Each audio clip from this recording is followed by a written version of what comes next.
On today's Kirkwood and Dunn, we are talking about the spring game, looking at our top storylines. We do a mini ranking like it's midweek, so we got to rank something. So we look at our things we're looking forward to the most for the spring game. You'll have to check that out. Then we have a new game that we're playing. Us elite programs with multiple picks, we're able to play a game with predicting where our guys are going to be drafted. We also look at people that maybe are going to be signed as undrafted free agents within the 24 hours, and then people that maybe don't get signed at all, but end up in rookie camp. We try to predict some of those things.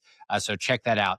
That is interactive. We'd love for you to put in your comments where you think people are going to go by their pick number. And so we'd love to have that on YouTube or Spotify. Speaking of YouTube or Spotify, please like and subscribe. It goes a long ways to help us out. Subscribe on Apple Podcasts if you're an audio listener. We'd love for you to do that. Follow on X, TikTok, and Instagram. I add Kirkwood and Dunn on all platforms. Let's get after it. Tim's back for this episode. Hopefully you've enjoyed all the other content this week. Let's go.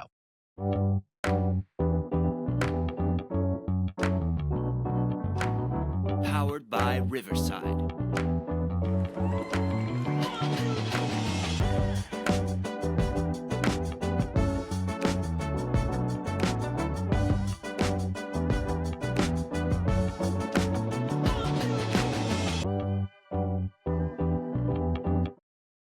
Finally, a podcast that's going to break down the Alabama-Indiana feud. No one's talked about it, Tim, so I figured let's do a special episode just on the Alabama-Indiana feud. I mean, credit to Kirkwood and Dunn. We were first on it Sunday night. We were not waiting around. We were getting the content machine out. We were ready to go. We have called it like we see it. And that's why you are subscribed, getting notifications sent for everything Kirkwood and Dunn, is because we are on it, ready to go. Just like Bryant Haines on that. On it. Tim's exactly right. We're not going to talk about Alabama, Indiana like everyone else is right now, because we are now focused on spring game and we are focused on the NFL draft. And so everyone knows on every Wednesday, Kirkwood and Dunn releases an episode where we do rankings. So we're going to do a quick things we're looking forward to in the Indiana spring game on tomorrow night. And then finally, we're going to play a game in the NFL draft. Tim and I just spent a good 18 minutes discussing the scoring system. So we'll hopefully summarize that with you, and you can play at home. We'd love for you to play at home and see what your scoring comes up with. Tim and I think we might be onto something. It's like fantasy football, but drafts, but it only is like football elite programs you can do it with, because like peasant programs like Alabama that maybe will have one or two players drafted. Yeah. This doesn't work for them. Yeah, it doesn't work for them. So that's what's going on today. Tim, a lot of content this week, a lot of people sticking with us. I appreciate that because, someone's like, I don't know anything about the Little 500. That's totally fine. You can skip those episodes. I encourage you to check them out. They're really good episodes. But now we're talking Indiana football. Let's first we're going to shorten our ranking, not do 10. We're going to do five, top five things we're looking forward to. You're going to go first in the draft. So I'm going to go first in the things we're looking forward to. Okay. So of the spring game on Thursday night, the number 5 thing that I'm looking forward to is seeing the size of the crowd. That is what I want to see. Crowd size. Here we go. Crowd size alert.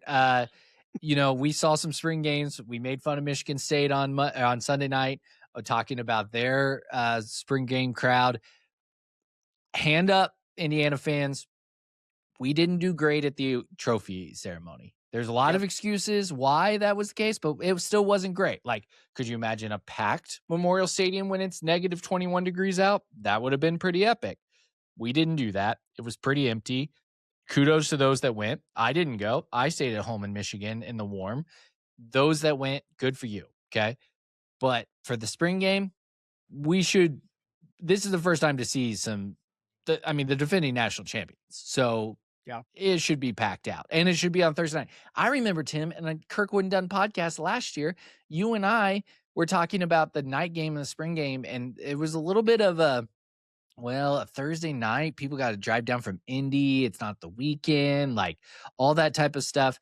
That should all those excuses better be gone. This is the defending national champions, and hopefully it's a packed house for that night. And update for Fairweather Fens segment, forecast is 83 and 6% chance of rain. So great day to be out with the boys or the girls or the theys or thems, anybody and everybody. Hoosier Nation and enjoy some beverages out at Memorial Stadium. That's what I'm hopeful for too. Yep. All right, so that's my number 5. What's your 4th pick? Number 4, things to look for in the spring game. I'm very interested in the defensive line. I feel wonderful about Tyreek Tucker and Mario Landino, the Bash Brothers, as I'm now going to call them myself. I just made that up right here, right now. It's a really, really unique nickname. Nobody's ever done that before. I love those guys up the middle on the defensive line, but really in particular, what's happening around the edge. Yeah. I want to see who rotates in. I want to see if those guys are successful against a pretty good offensive line, even though they're going to be down Carter Smith for the spring game. That's where my focus is going to be. Lines of scrimmage are where we made our biggest jump from 2024 to 2025, in my opinion. That was a big part of, winning a national title, and it's going to be a big part of competing at a national title level. I love what we got up the middle, but the edges are still going to need to be huge. We got an incredible success story out of both Kellen Wyatt and Stephen Daly last year. Do we have that magic sauce again on the defensive line? That's going to be pretty high for me on what I'm looking for on Thursday night. A lot of new pieces, especially on that edge. I think it's going to be really exciting to see some of those guys, some freshmen. Yep. There's a certain freshman that maybe got deleted from the website and then re-added to the website at a certain time that possibly will be out there. It will be good. We'll see. And yeah, I know. And you and I are going to do at off-season talk, like 5 players that we're looking forward to, or 5 players that we think can step up. Those guys are going to shine in the spring game, or we're actually going to see it out. I'm interested.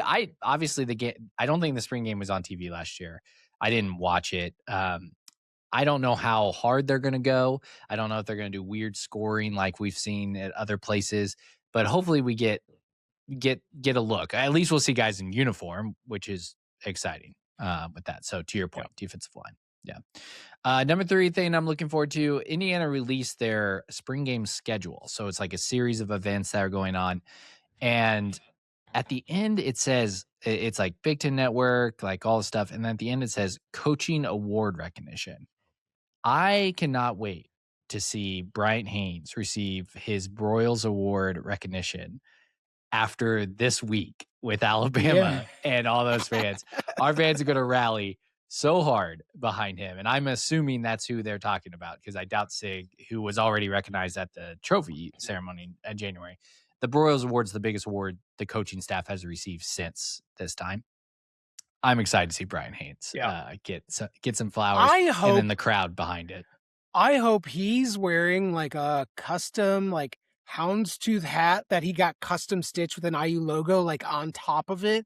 Just like a little jab. Yeah.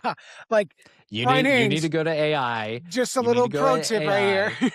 You need to go to AI and you need to get Brian Sain's picture and put him in the Bear Bryant houndstooth. Yep. Just put it. Yeah. Get the houndstooth like blazer jacket on. Who cares? Yeah. For the little Broyles Award ceremony. Can Kirkwood and Dunn account steal this idea? Yeah, let's get the social media admin on it. That's what we need to tweet out when it comes, because I want to see another little jab from Bryant Haines to this incredibly poor Alabama fan base that doesn't know what they're doing on the internet. God, this is great. That's a great content idea. I can't believe you haven't texted me. I just gave that away for free. Listen, the microwave of hot takes, baby. These things are just flying out. You never know what's going to happen up here. Man, that is okay. So I've already got it planned out. I'm tempted to pause the podcast and just go do it right now, like before it.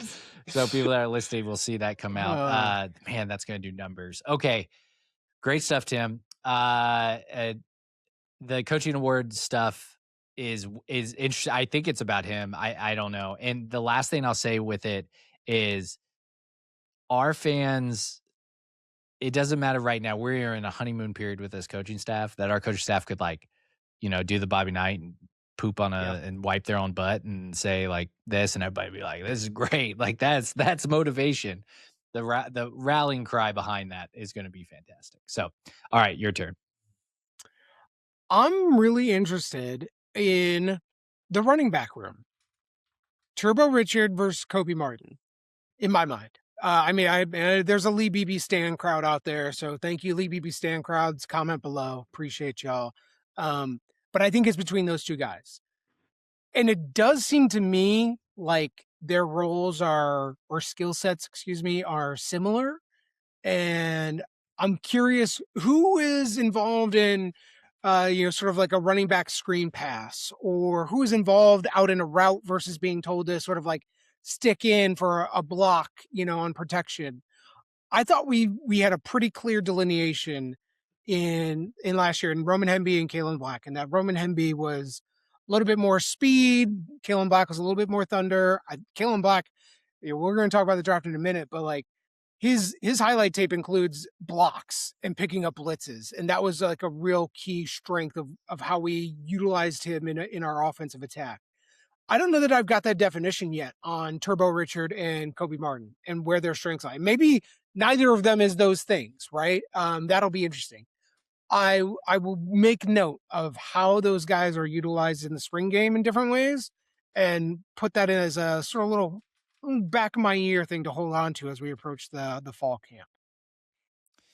Yeah, I think BB is not going to get any snaps, right? Because they're coming off the injury in the spring game. So it definitely will be there. There's also a deeper running. I mean, that was another thing. Like, I'm not going to take this as the first overall pick, but, players like freshmen or redshirt freshmen, like getting some snaps and seeing what we got. Running back room is an interesting one to see those guys a little bit deeper than even the big three at the top. So yeah, I agree with you. I think that's a great pick. And receiver, you can apply that to receiver too. Is like beyond Charlie Becker's not going to be catching balls on Thursday. So what about the other guys? All right. I said this last pick last episode when we were talking about anytime there's anything about quarterbacks, I'm obsessed with the quarterbacks. I gotta see Josh Hoover throw some footballs.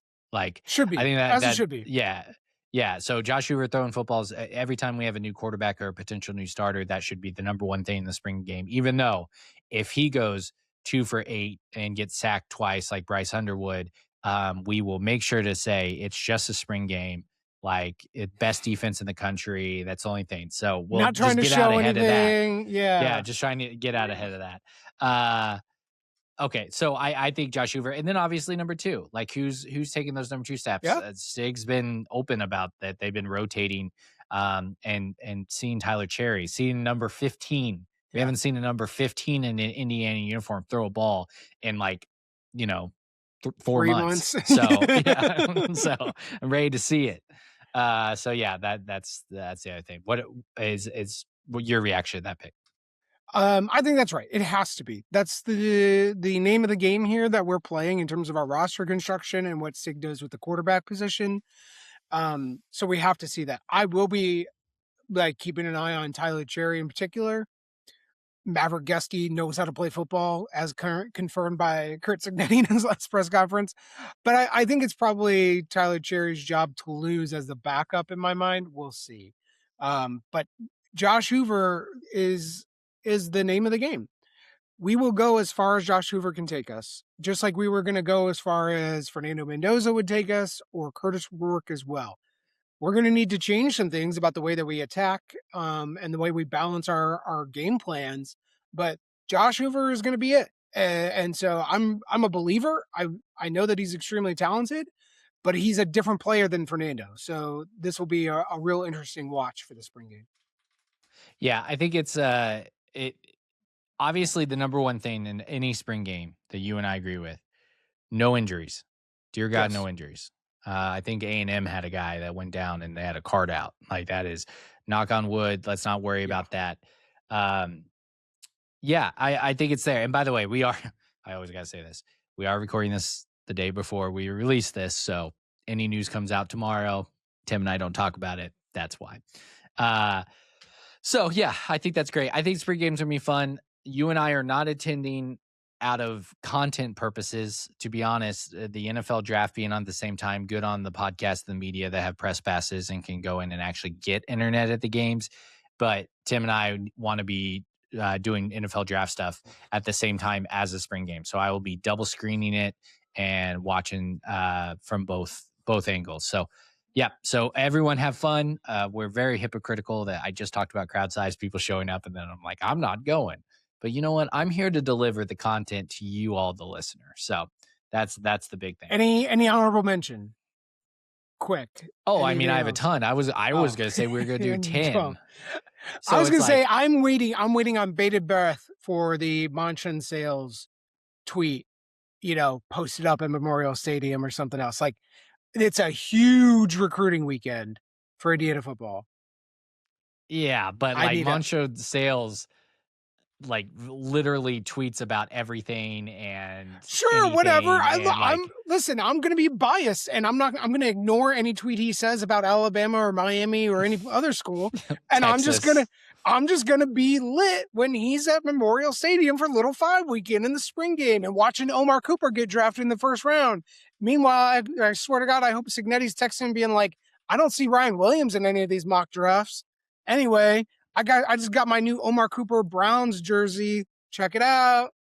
That's my honorable mention. Recruit tweets. Honestly, Texas is the one that supposedly is big on him right now. So, okay. Yeah. I honestly, I'm glad we don't go too in depth for Indiana football recruiting because, folks, I'm going to be honest, I don't love how we aren't getting commitments.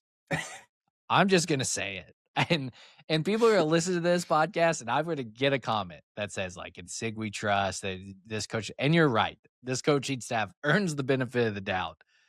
But I'm a little tired of seeing other schools get commitments and us get nothing. So just me. All right. Tim, let's move on to our NFL draft. And why don't you go ahead and explain the scoring system of what we are going to do?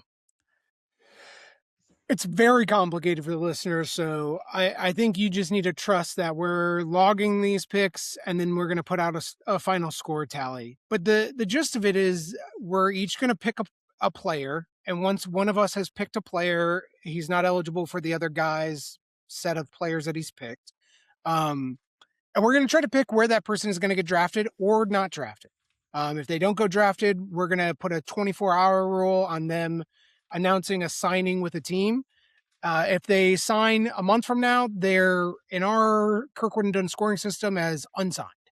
That may be it. So we're trying to basically put guys into one of three buckets: A particular sort of draft slot, B, undrafted but signed immediately, or C, not drafted, not signed. And then we're going to give points off of that. And really what it is there's 257 picks in the NFL draft this year. And we invert those point totals based upon the slot and the number of overall picks. So neither of us is going to take Fernando Mendoza because this is the most well-established number one overall pick and has been easily at least since January. So Fernando is worth 257 points going number one overall to the Las Vegas Raiders. So he's not going to be on the board here. But if we think Omar Cooper Jr. is going to be the next one, he goes number 2 to the New York Jets, and you say he's going number 2 to the New York Jets, that'd be worth 256 points. Now, if that's wrong, we will then take where he gets slotted, 256 points perhaps, and then subtract the difference, whether it's plus or above. So whether you were off, that's the difference from his drafted slot. So the key here is to pick first the players we think will go higher, generally speaking, and then we want to be as, of course, on closest target to that as possible. A few things in here that if we get the draft slot specifically right, and that's just a slot, not necessarily the team, because trades will happen, you get a 32-point bonus. Why is it 32? Because there's 32 teams in the NFL. That just seemed right. When we get to the point where we're maybe going through IU players and we think they're going to be free agent that signs within 24 hours of the draft, we'll get 10 points to appropriately or correctly peg them there. And then 32 points if we select that team with them correctly as well. But if I pick a player, for example, Pat Coogan, and I say he's not going to get drafted, he's going to sign as a free agent with the Browns, but he does get drafted, let's say in the 6th round by the Chargers or something, then that pick difference to the end of the draft, I would have subtracted from my overall point total because I got it wrong. So really trying to prioritize a little bit of like, where do we think who our best players are in the NFL eyes, and where do they get drafted? and then we'll score it all based upon that afterwards, and put out a final tally next week. Yes. So if you guys got all that, the main thing is that we're just going to try to talk about every draft pick and slot them, and then we're just making it a game. That's to summarize what Tim said. So, like Tim said, and honestly, we want you guys at home to be playing this game along with us, so that you can kind of go through it. And so, put your picks in the comments or whatever. That'd be great. Try to keep track of the scoring as Tim's doing. Tim's in charge of the scoring. I don't know if he knows that he will be keeping track of this and give us a final tally. So hopefully he's got an Excel spreadsheet up, because Tim's got his algorithm, and he's a nerd. So it's perfect. This is designed for Tim Byrne. I'm the one that's complicated things. All right. So since Tim worked really hard on the scoring, he's agreed to go first. So we have the list. And for those of you, just to clarify, if Tim said this, I apologize. I've been trying to put Bryant Haines in a Houndstooth. AI is really messing with me right now. But just to clarify, we are going to use all the people that were listed as participating in the pro day is the pool that we're selecting from. So I think it's Zen Mikulski. Zen is the only one that graduated that I know of that was on scholarship that didn't participate in the pro day. He went the freaking Mike Kadick route, and just, he was done playing football. So fair enough. Hey, shout out. Okay, so that's what it is. So Tim's going to go first. It is a snake draft style, right, Tim? Yes, so, snake draft. So I'm going to go first. You'll have the second and third picks. So I'm obviously going to pick Omar Cooper Jr. With my first choice here. He's gotten even higher up draft boards of late, and there are boatloads of NFL draft podcasts and content out there. The range that he's been going, and some teams are really high on him. I think there is so much opportunity for him. He can go really high. I do think he's going to face some competition. The wide receiver group is a little bit of whatever flavors you like. That's where you're going to go. I'm going to peg him at number 19 to the Carolina Panthers, which would be worth 239 points if I get it correct. So pick 19, that's worth 239 points, Carolina Panthers. I'm going to laugh if Tim and I are going off the same mock draft, because my mock draft I had has them going 19 to the Carolina Panthers. So it's going to be funny that we just had the same picks. And basically we're just rating whoever made this mock draft. I do not have a mock draft up, but I have a template of where these picks are in teams and their needs, and I'm going to kind of just slot them there.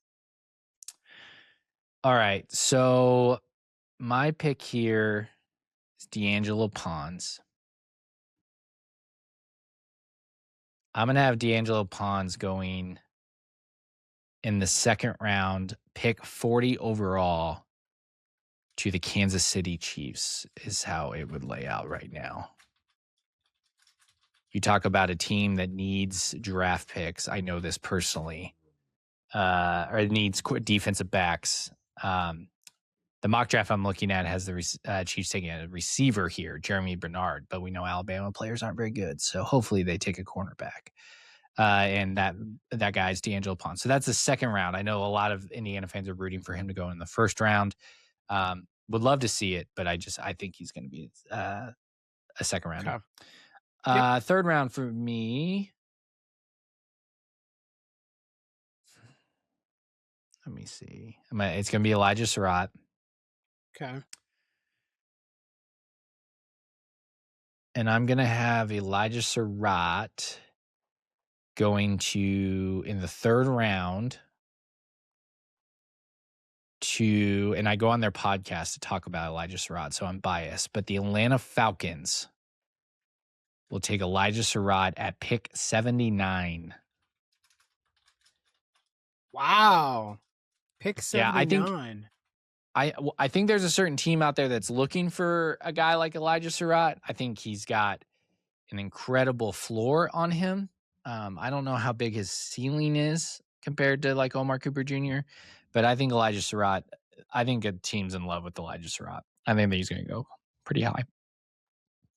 Okay, this will be really interesting. I'm gonna call it now. I think you missed that by a lot.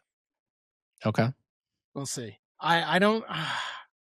I love Surratt, but man, when it comes to the draft, some of these guys that these teams pick, they're just going for an athlete, and unfortunately, that's not necessarily his skill set. I think he's going to be a great pro, but man, I'll be interested to see if he goes that high. I'm going to pick. Who do I think is going to go highest here? I think I'm going to pick Lewis Moore. And Lewis Moore, the secondary room is going to be pretty busy, but he's got a great set of sort of ball hawking skills. He feels like a late third, early fourth. I'm going to go pick 105 to the New York Giants. I have him beginning going, of the fourth round. I had him marked down to go in like the 6th or 7th round. All right. This is gonna be wild. We are gonna have such insane, like different like scores on this. This is gonna be really good. Did you say pick 105? Pick 105. Okay. So it's worth 153 points for me if I nail that on there, plus the 32-point bonus. But so that's potentially 185 if I got it correctly, but 153. All right. Let's go to the 4th round. I'm going to take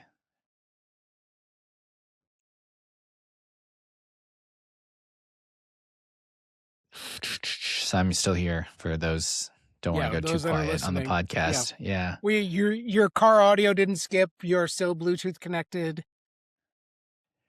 I'm going to go 133. I gotta make sure this isn't a trade.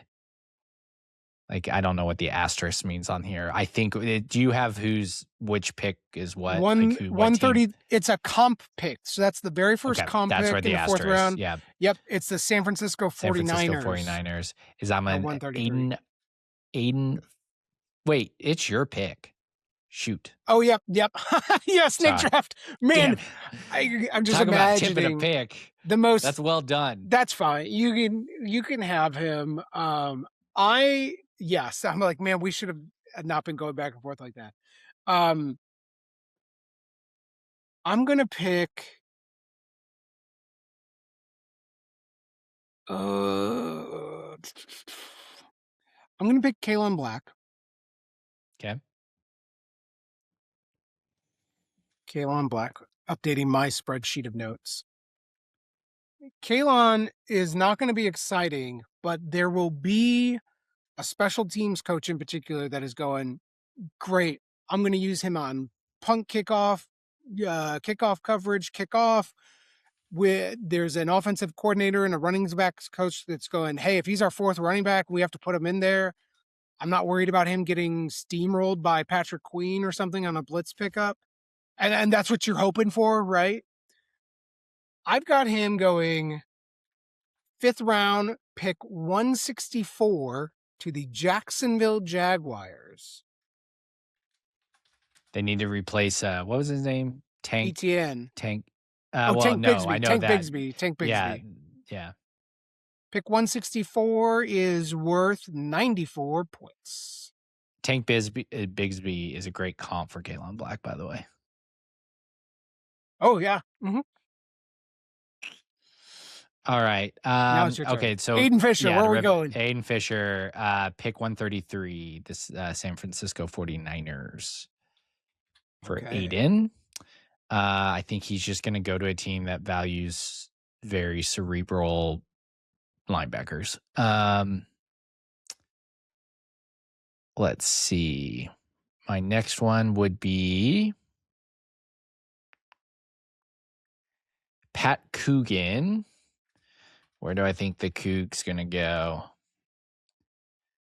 I'm going to say round 5, pick 175 to the Las Vegas Raiders.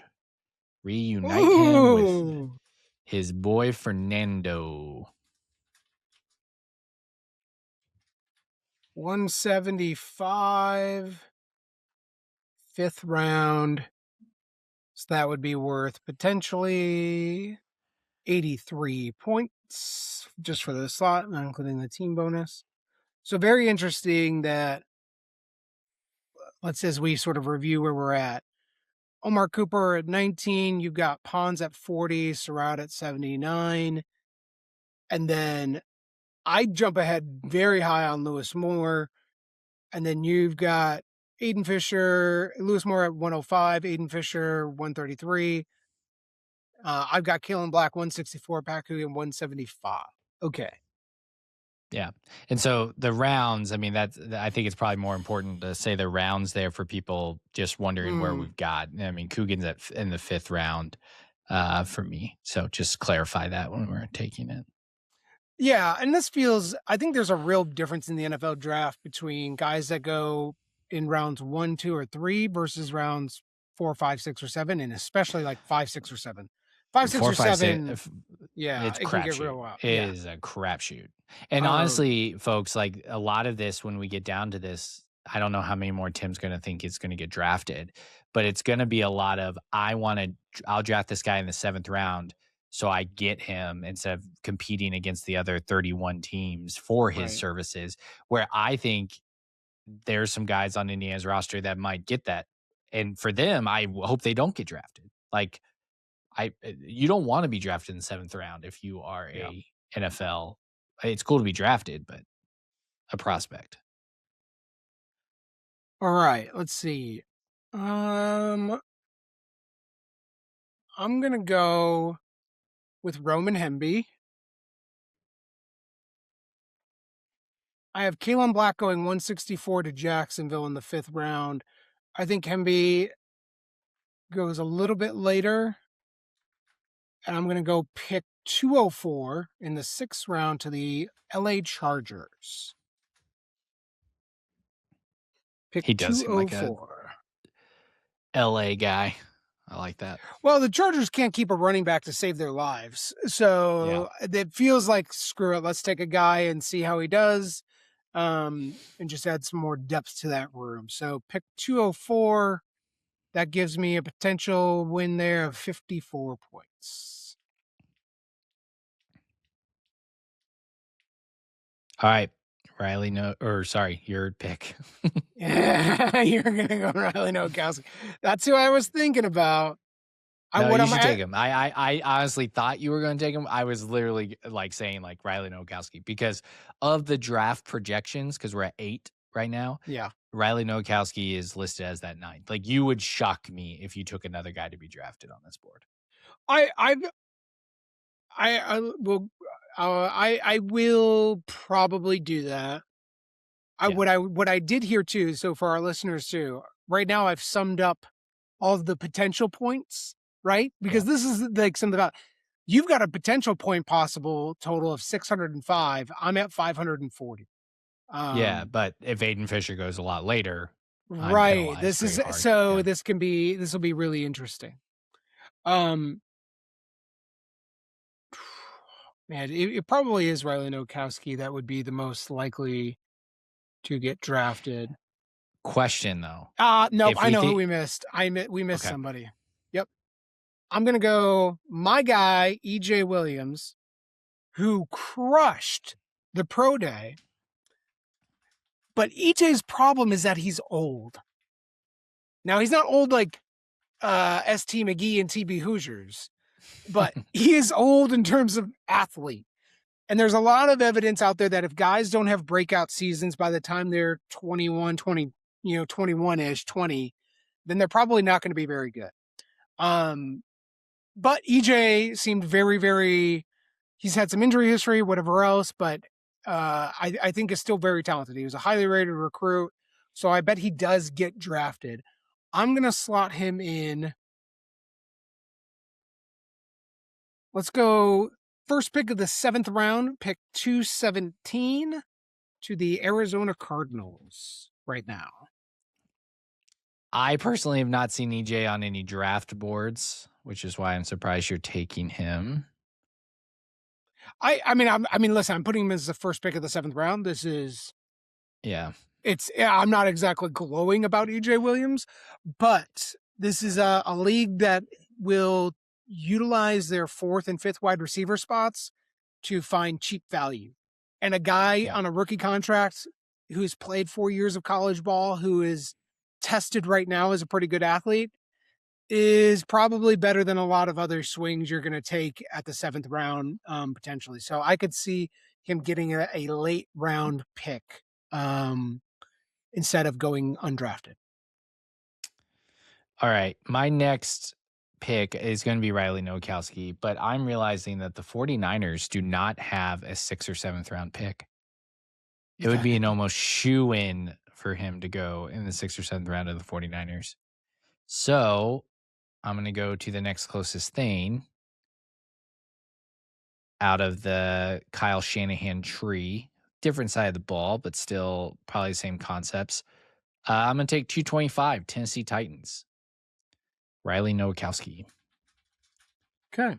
225. Would be pick 225. Okay. It would not surprise me if he goes undrafted and signs immediately with the 49ers or the Raiders. Right. Yeah. Let's see, 225, that's worth 33 points. Okay. I'm going to go. Okay. No, it's me. Oh, sorry. You're second. Yep. Sorry. Yeah. Okay. So EJ Williams was a sneaky, definitely was going to be a signed undrafted free agent that I was going to go with. So since you're taking that, I'm going to say, and remember, folks, this is, I'm gonna take another draft pick. You know what? Yeah, I'm gonna do it. Okay. I love him, and I do not understand why teams don't love him too. So I'm gonna take Devin Boykin. Oh, interesting. And I'm gonna take him very late. Mr. Irrelevant? Ooh. Yeah. I'm gonna take 246 Denver Broncos. Okay. He is definitely not going to get drafted, but 246 is 12 points. Makes me mad. Yeah. Okay, I'm going to pick our first undrafted but signed player. So I'm going to pick Jonathan Brady. You got to pick his team. Yep. So Jonathan Brady, but we're going to go with an undrafted. So if he is signed within the first undrafted but signed, but if 24 hours, if he isn't signed within the first 24 hours, then I would get 10 points for that. If I pick the team correctly, I get a 32-point bonus. I'm going to say that Jonathan Brady signs with the Washington Commanders. Return specialists. They're not going to put Deebo Samuel's old bum ass back there anymore. Brady's had some dynamic turns, so I think they draft him and go, great, you're just our special teams ace, and you do punt returns for us. Yeah. You sign him, you mean, not draft him. So yeah, sign him. Yes, excuse me, yes. All right, well, here's your next one.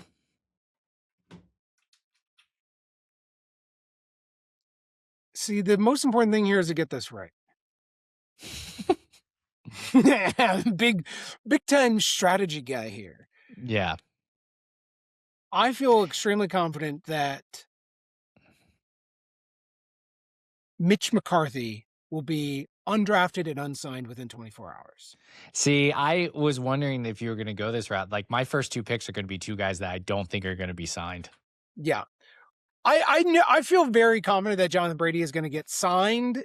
I don't know that he's going to get drafted, but I think that is, I feel pretty good about. So, but this, I saw this strategy going here too, that like now you actually take the worst guys that participate in IU's Pro Day that might get signed very well, but it might take a week. You know, it might take a few days. They're not exactly high on the priority list for these teams after 3 days of drafting. So I'm going to go both stay in that realm, and I'm going to take Brendan Frankie and Solomon Van Horst back to back Solomon Van Horst, he has his PhD in football. Is probably the single reason why with him and Mitch McCarthy are the two guys that took our average up. Even though Solomon Van Horst, I only remember him getting one really significant snaps, and well, it wasn't significant, but it was against Maryland. And then Brendan Frankie, while there's a reason why they didn't use him, like he didn't beat out Nico. He's like a long kicker, and that's great. But only thing I would say with Brendan Frankie that could go in his favor, I think he might get signed, but it's like he's a big boy. So the new NFL kickoff rules, if he knows how to tackle people, that's going to be a benefit to him. So, yeah. Okay. It's a good pick. I'm going to go with, no, I'm going to come back to it because I think it happens. I'm going to take Mikhail Kamara, and I'm sure we've had listeners who have been going through this whole time going, why aren't they talking about Kamara? Like, what's going on? Folks, the lack of production is a real problem, you know. And he did get he did have some good pressures and such, but this is an athlete game, and Kamara is a little bit older. I will say that he is undrafted but signed. And I'm going to go with, so that's worth 10 possible points. Our undrafted and unsigned is only worth 5 points, but 10 points potentially if he gets signed within 24 hours. I'm going to pick him to the Pittsburgh Steelers. Feels like a guy that fits in, who's going to stuff the run no matter what, and then they'll figure it out from there. I like that as a good fit for Mikhail Kamara. I like it, Tim. I like it. He does feel like a good fit. Let's see. You have one more, right? Yep, I have one more. This feels dirty to do this, but I'm going to pick Stephen Daly, and he's going undrafted and unsigned. And it just sucks because the guy he would have been drafted. Yep. He absolutely would have been drafted. He really came on. That was great. But there's just no NFL team that's going to allocate any sort of resource or capital to a guy that's almost certainly not going to play this year. It sucks for him. I feel terrible for him, but it's probably just the fact that he won't be signed within 24 hours. Maybe there's a team that kind of throws him a bone, but that feels even tough for me. It's never been officially confirmed what his injury was, but I do not believe he will be out for this fall. I think he'll be healthy and back. So I see him as and that would be great for him. A summer free agent. Yeah, I would imagine teams are dubious about his ability to play week 1, maybe, or what that looks like, or how healthy he really is. But I think if he gets signed, personally, I'm hopeful he gets signed, but that's not happening in the first 24 hours after the draft. I think that happens as lots of other dominoes fall. I would crawl over glass for the Chiefs to sign him.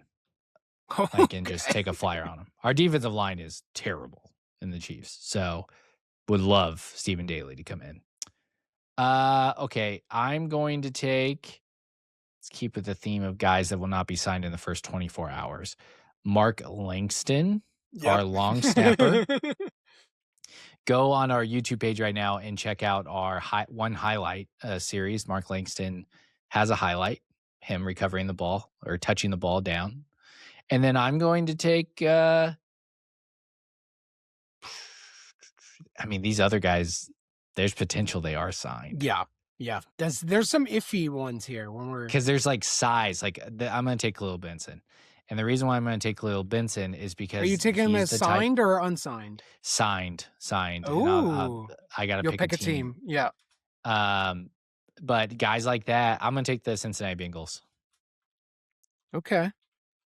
Guys like that are big. They're big guys like that. People will take a chance on them.